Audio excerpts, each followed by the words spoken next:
Hey, good morning. Let's talk about some of the great things we saw from Luke chapter 11.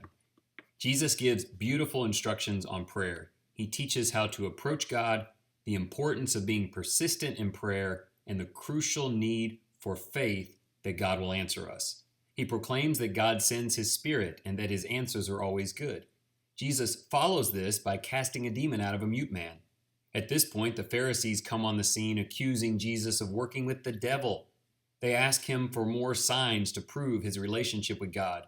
Jesus strongly rebukes them and speaks of how Nineveh repented at the call of Jonah, and Israel does not repent at the call of God's Son. Following more accusations against him, Jesus strongly condemns the Pharisees as hypocrites and as a people guilty of leading others away from God. Here are some application ideas. Jesus demonstrates the most committed and accomplished prayer life of all time. When he speaks of how to address God, or how often to address God, or with what confidence we should address God, we would do well to listen.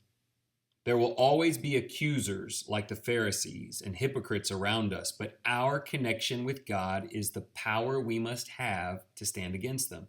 This requires consistent, spiritual, and hopeful prayer. Sadly, unbelievers may never see enough to follow Jesus, and they may attack all that they are shown. This manifests darkness, selfish pride, and brokenness in their hearts. Like Jesus, we must keep shining, patiently teaching, and warning others of the consequences of hardness towards God and others. Let's pray. Precious Lord, we are grateful to be able to come to you in prayer. Thank you for hearing us, for desiring this time with us, and for your promise to respond according to your divine will. We pray in Jesus' name. His authority and presence in prayer give us great courage. So many reject his lordship.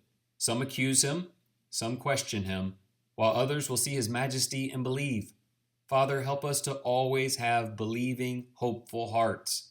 Please give us the wisdom to speak his name into the lives of those who are lost and confused. And then finally, a few questions you might enjoy. How will Christ's teachings on prayer affect the way you talk to God today? Will you follow his direction, be frequent, and believe?